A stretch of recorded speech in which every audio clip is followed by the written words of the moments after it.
Good day to everybody. I want everybody to have a good morning. And got chapter 9, connecting compassionately with ourselves. I bet this is going to be some chapter for y'all. But, anyways, I'm just going to start reading for everybody. Let's do this. Let us become the change we seek in the world. Mahatma Gandhi. We have seen how NVC contributes to relationships with friends and family at work and in political areas. Its most crucial application, however, may be in the way we treat ourselves. When we are initially violent towards ourselves, it is difficult to be genuinely compassionate towards others. It means you can't do none of this. You can't care for nobody with all these methods unless you do not care about yourself. Remembering the specialness of what we are. In the play A Thousand Clowns by Herb Gardner, the protagonist refuses to release his 12-year-old nephew to child welfare authorities, declaring, "I want him to stay awake and see all the wild possibilities. I want him to know it's worth all the trouble just to give the world a little boosting when you get the chance. And I want him to know the subtle, sneaky, important reason why he was born a human being and not a chair. I am gravely concerned that many of us have lost awareness of the special thing we are. We have forgotten the subtle, sneaky, important reason the uncle so compassionately wants the nephew to know. When critical self-concept prevent us from seeing the beauty in ourselves, we lose connection with the divine energy that is our source. Conditioned to view ourselves as objects full of shortcomings. Is it any wonder that many of us end up relating violently to ourselves? An important area where this violence can be replaced with compassion is in our moment-to-moment evaluation of ourselves. Since we want whatever we do to lead to the enrichment of life, it is critical to know how to evaluate events and conditions in ways that help us learn and make ongoing choices that serve us uncomfortably. Unfortunately, the way we've been trained to evaluate ourselves often promotes self-hatred than learning. We use NVC to evaluate ourselves in ways that engender growth rather than self-hatred. Evaluating ourselves when we've been less than perfect. In a routine workshop activity, I asked participants to recall a recent occasion when they did something they wish they hadn't. We then look at how they spoke to themselves immediately after having made what is referred in common language as a mistake or error. Typical statements where "that was dumb," "how could you do such a stupid thing," "what's wrong with you," "you're always messing up," "that's selfish." These speakers have been taught to judge themselves in ways that imply that what they did was wrong or bad.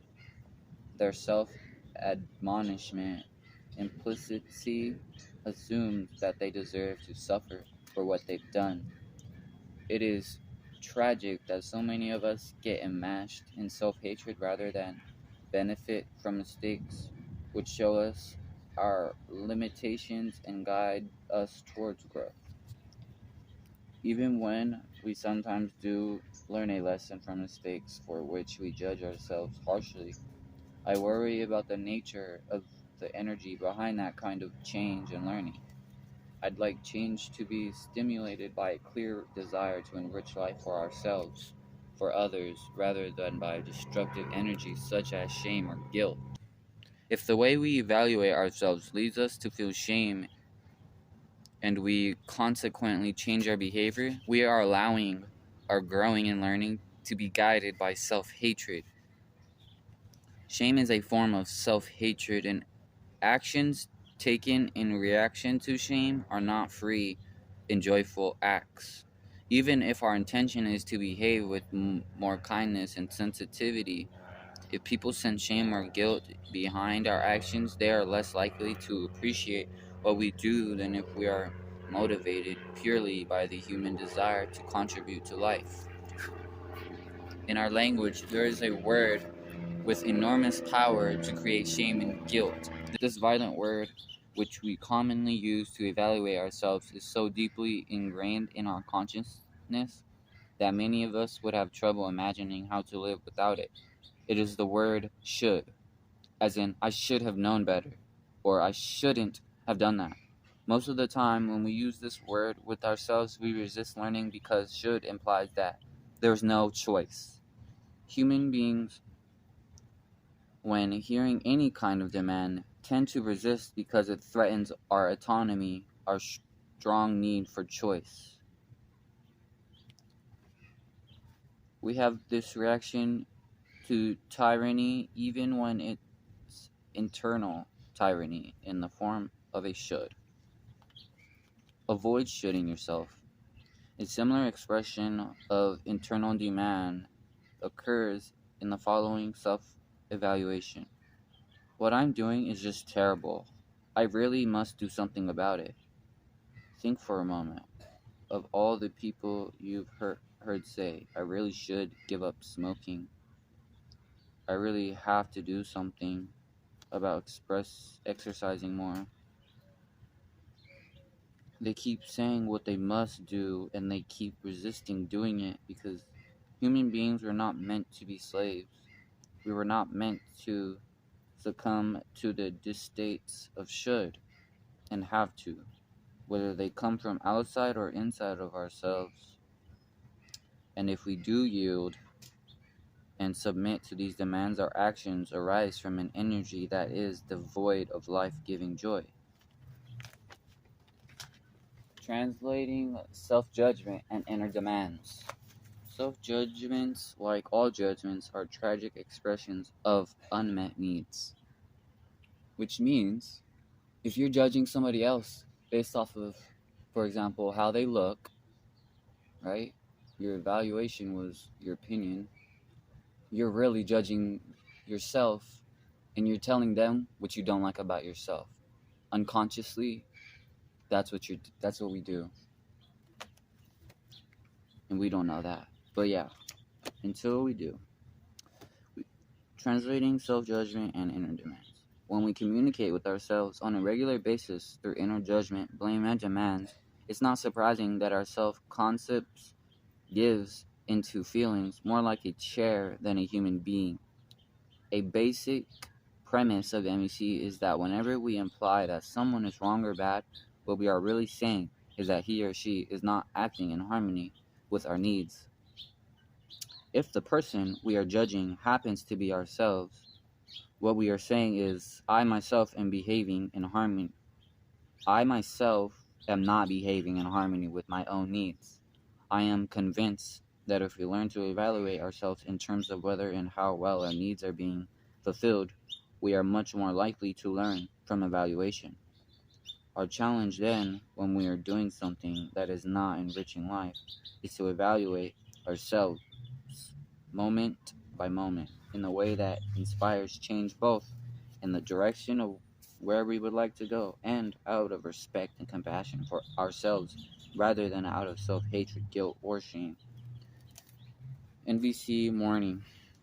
After a lifetime of schooling and socialization, it is probably too late for most of us to train our minds to think purely in terms of what we need and value from moment to moment. However, just as we have learned to translate judgments when conversating with ourselves, we can train ourselves to recognize judgmental self-talk and to immediately focus our attention on the underlying needs. For example, if we find ourselves reacting reproachful to something we did, look, you just messed up again. We can quickly stop and ask ourselves, what unmet need of mine is being expressed through this moralistic judgment? When we do connect to the needs, and there may be several layers of needs, we will notice a remarkable shift in our bodies. Instead of shame, guilt, or depression, we likely feel when criticizing ourselves for having messed up again. we will experience any number of feelings, whether it's sadness, frustration, disappointment, fear, grief, or some other feeling. We have been endured by nature with these feelings for a purpose. They mobilize us for action in pursuing and fulfilling what we need or value. They're important on our spirit and bodies and subtent, subtently, subtently. Their impact on our spirit and bodies is substantially different from the disconnection that is brought on my guilt, on by guilt, shame, and depression. Mourning in NVC is the process of fully connecting with the unmet need and feeling that are generated when we have been less than perfect. It is an experience of regret, a regret that helps us learn from what we have done without blaming or hating ourselves. We see how our behavior then counter to our own needs and values, and we open ourselves to feelings that arise out of that awareness. When our consciousness is focused on what we need, we are naturally stimulated towards the creative possibilities of how to get that need met. In contrast, the moralistic judgments we use when blaming ourselves tend to obscure such possibilities and to perpetuate a state of self-punishment. Stop punishing yourselves. You don't deserve that, girl. Self-forgiveness. We follow up on the process of mourning with self-forgiveness, turning our attention to the part of the self which chose to act in the way that led to the present situation. We ask ourselves, when I behave in the way which I now regret, what need of mine was I trying to meet? I believe that human beings are always acting in the service of needs and values. This is true whether the action does or does not meet the need, or whether it's one we end up celebrating or regretting. When we listen empathically to ourselves, we will be able to hear the underlying need. Self-forgiveness occurs the moment this empathic connection is made. Then we are able to recognize how our choices was an attempt to serve life, even as the mourning process teaches us how it felt short of fulfilling our needs. An important aspect of self-compassion is to be able to empathically hold both parts of ourselves, the self that regrets a past action and the self that took the action in the first place. The process of mourning and self-forgiveness free us in the direction of learning and growing. In connecting moment by moment to our needs, we increase our creative capacity to act in harmony with them. Self-forgiveness, connecting with the need we were trying to meet when we took the action which we now regret. The lesson of the polka dotted suit. The lesson of the polka dotted suit. I would like to illustrate the process of mourning and self-forgiveness by recalling a personal event. The day before an important workshop, I had bought a light gray summer suit to wear. At the end of the well-attended workshop, I was swarmed by participants asking for my address, signature, and other information. With time closing in on another appointment, I hastened to attend to the requests of the participants, signing and scribbling on many bits of paper thrust in front of me. As I rushed out the door, I stuck my pen uncapped in the pocket of my new suit. Once outside, I discovered to my horror that instead of the nice light gray suit, I now had a polka-dotted suit. For 20 minutes, I was brutal with myself. How could you be so careless? What a stupid thing to do. I had just ruined a brand new suit. If ever I needed compassion and understanding, this was the time.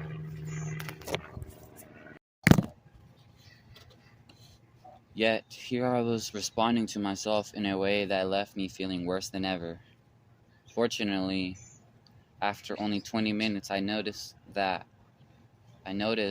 what I was doing. I stopped, looked for the need of mine that was unmet by having left the pen uncapped, and asked myself, what need lies behind my judging myself as careless and stupid? Immediately, I saw that it was to take better care of myself, to have given more attention to my own needs while I was rushing to address everyone else's needs. As soon as I touched that part of myself and connected to the deep longing to be more aware and caring of my own needs, my feelings shifted. There was a release of tension in my body as the anger, shame, and guilt I was harboring towards myself dissipated. Dissipated.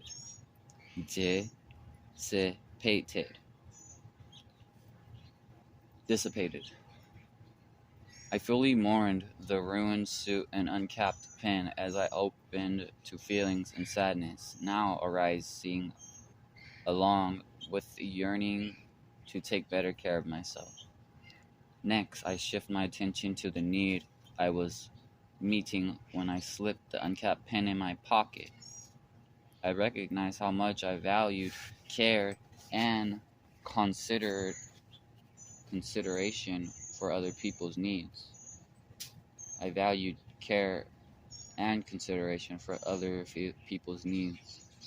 Of course, in taking such good care of other people's needs, I had not taken the time to do the same for myself. But instead of blame, I felt a wave of compassion for myself, as I realized that even my rushing and putting the pen away unthinkingly had come out of serving my own needs to respond to others in a caring way. We are compassionate with ourselves when we are able to embrace all parts of ourselves and recognize the needs and values expressed by each part. In that compassionate place, I was able to hold both needs in one hand to respond in a caring way to others' needs, and in the other to be aware of and take better care of my own.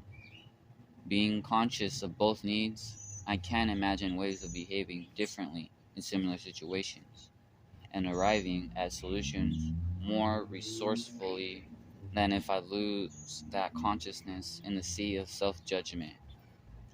Don't do anything that isn't play. In addition to the process of mourning and self-forgiveness, another aspect of self-compassion, I empathize in the energy behind whatever action we take. When I advise, don't do anything that isn't play, some take me to be radical, even insane. I earnestly believe, however, that an important form of self-compassion is to make choices motivated purely by our desire to contribute to life rather than out of fear, guilt, shame, duty, or obligation. When we are conscious of the life-enriching purpose behind an action we take, when the soul's energy that motivates us is simply to make life wonderful for others and ourselves, then even hard work has an element of play in it. Correspondingly, an otherwise joyful activity performed out of obligation, duty, fear, guilt, or shame will lose its joy and eventually engender resistance. We want to take action out of the desire to contribute to life rather than out of fear, guilt, shame, or obligation. In Chapter 2, we considered replacing language that implies lack of choice with language that acknowledges choice. Many years ago, I engaged in an activity which significantly enlarged the pool of joy and happiness available to my life, while diminishing depression, guilt, and shame.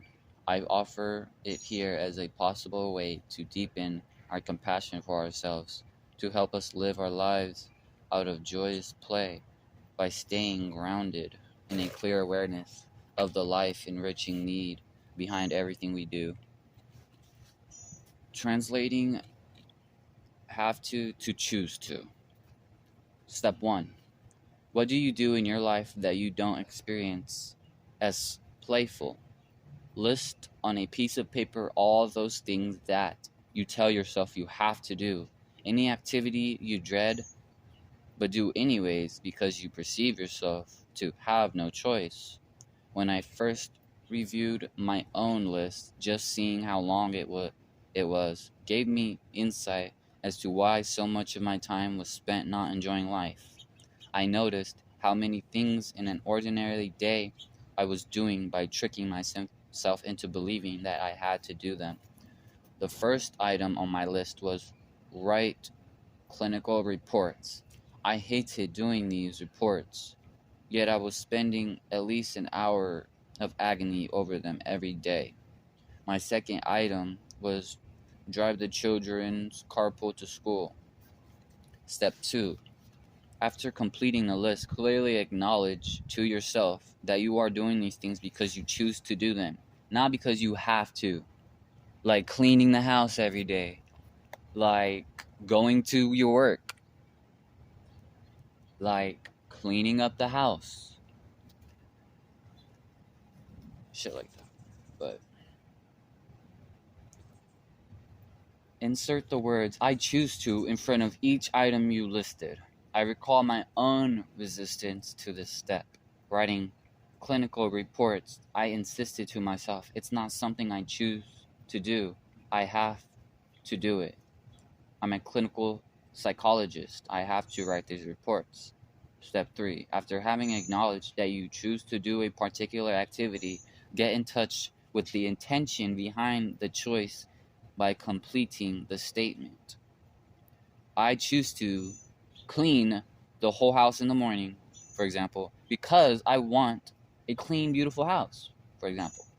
At first, I fumbled to identify what I wanted from writing clinical reports. Several months earlier, I had already determined that the reports did not serve my clients enough to justify the time they were taking.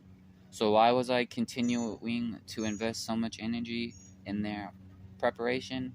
Finally, I realized that I was choosing to write the reports solely because I wanted the income they provided. As soon as I recognized this, I never wrote another clinical report. I can't tell you how joyful I felt just thinking of how many clinical reports I haven't written since that moment 35 years ago. When I realized that money was my primary motivation, I immediately saw that I could find other ways to take care of myself financially, and that in fact I'd rather scavenge in garbage cans for food than to write another clinical report. With every choice you make, be conscious of what need is served. Oh, I need to write that down. The next item on my list of joyful tasks was driving the children to school. When I examined the reason behind that chore, however, I felt appreciation for the benefits my children receive from attending their current school.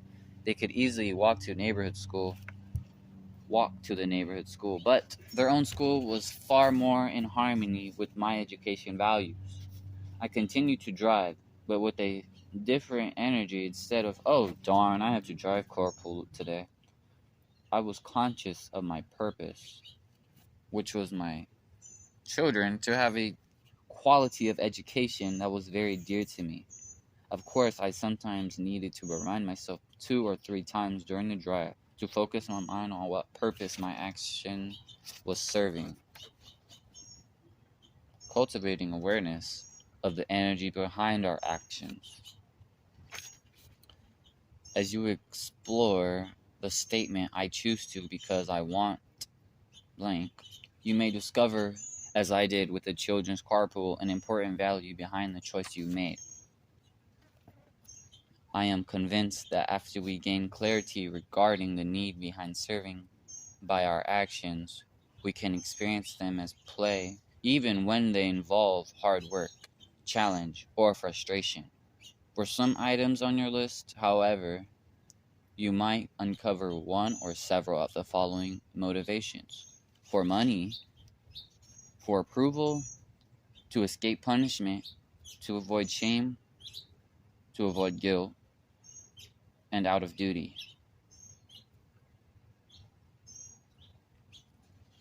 One, for money. Money is a major form of extrinsic reward in our society.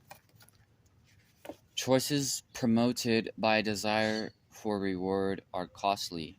They deprive us of the joy in life that comes with actions grounded in a clear intention to contribute to a human need. Money is not a need as we define it in NVC. It is one of the countless strategies that may be selected to address a need. Yeah. For approval. Like money, approval from others is a form of extrinsic reward. Our culture has educated us to hunger for reward. We attended schools that use extrinsic means to motivate us to study.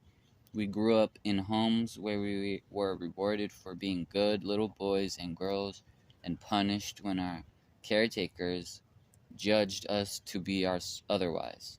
Thus, as adults, we easily trick ourselves in believing that life consists of doing things for reward. We are addicted to getting a smile, a pat on the back, and people's verbal judgments that we are a good person, good parent, good citizen, good worker, good friend, etc. We do things to get people to like us and avoid things that may lead them to dislike or punish us. I find it tragic that we work as hard to buy love and assume that we must deny ourselves and do for others in order to be liked. In fact, when we do things solely in spirit of enhancing life, we will find others appreciating us. Their appreciation, however, is only a feedback mechanism confirming that our efforts had the intended effect. The recognition that we have chosen to use our power to serve life and have done so successfully brings us the genuine joy of celebrating ourselves in a way that approval from others can never offer. To escape punishment. Some of us pay income taxes primarily to avoid punishment. As a consequence, we are likely to approach that yearly ritual with a degree or resentment. I recall, however, in my childhood, how differently my father and grandfather felt about paying taxes. They had immigrated from Russia to the United States and were desirous of supporting a government they believed were protecting people in a way that the Tsar had not. It was just Russian. Imagining the many people whose welfare was being served by their tax money, they felt earnest pleasure as they sent their checks to the U.S. government. To avoid shame, number 4. There may be some tasks we choose to do just to avoid shame. We know that if we don't do them, we'll end up suffering severe self-judgment, hearing our own voice telling us how there's something wrong or stupid about us. If we do something stimulated solely by the urge to avoid shame, we will generally end up detesting it. To avoid guilt, number 5. In other instances, we may think, if I don't do this, people will be disappointed in me. We are afraid we'll end up feeling guilty for failing to fulfill other people's expectations of us. There is a world of difference between doing something for others in order to avoid guilt and doing it out of a clear awareness of our own needs to contribute to the happiness of other human beings. People truly do feel that, just so people know. The first is a world filled with misery. The second is a world filled with play, acting. Just using your words for the time being. Play. Number 6, out of duty. When we use language which denies choice, words such as should, have to, ought, must, can't, supposed to, etc., our behaviors arise out of a vague sense of guilt, duty, or obligation. I consider this to be most socially dangerous and personally unfortunate of all the ways we act when we cut off from our needs. In Chapter 2, we saw how the concept of amps parchi allowed Adolf Eichmann and his colleagues to send tens of thousands of people to their deaths without feeling emotional affected or personally responsible. When we speak a language that denies choice, we forfeit the life in ourselves for a robot-like mentality that disconnects us from our own core. The most dangerous of all behaviors may consist of doing things because we're supposed to. Like military soldiers that kill because they're supposed to, because they think they're doing something good. Be conscious of actions motivated by the desire for money or the approval of others, and by fear, shame, or guilt, know the price you pay for them. After examining the list of items you have generated, you may decide to stop doing certain things in the same spirit that I choose to forego clinical reports.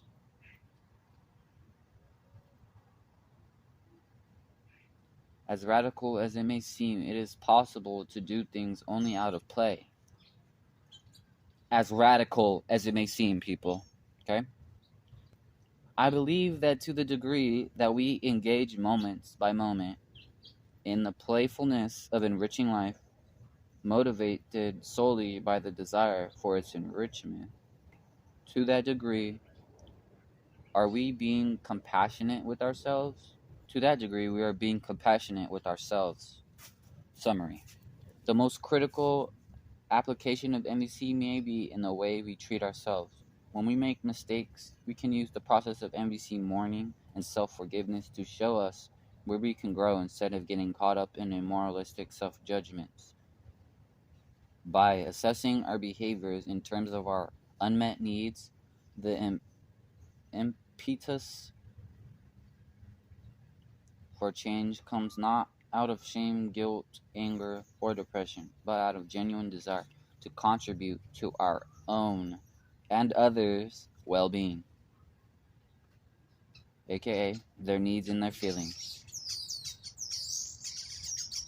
We also cultivate self-compassion by consciously choosing in daily life to act only in service to our own needs and values rather than out of duty or extrinsic rewards, or to avoid guilt, shame, and punishment. If we receive the joyless acts to which we currently subject ourselves and make the translation from have to choose to, we will discover more play in integration and integrity in our own lives.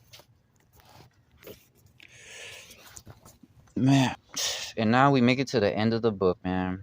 I hope you guys all enjoyed that chapter, because I sure did, and I just care and love all you guys, and I want you all to succeed in life and have all the power that you truly can have with these words. I want you all to have a beautiful day, and peace.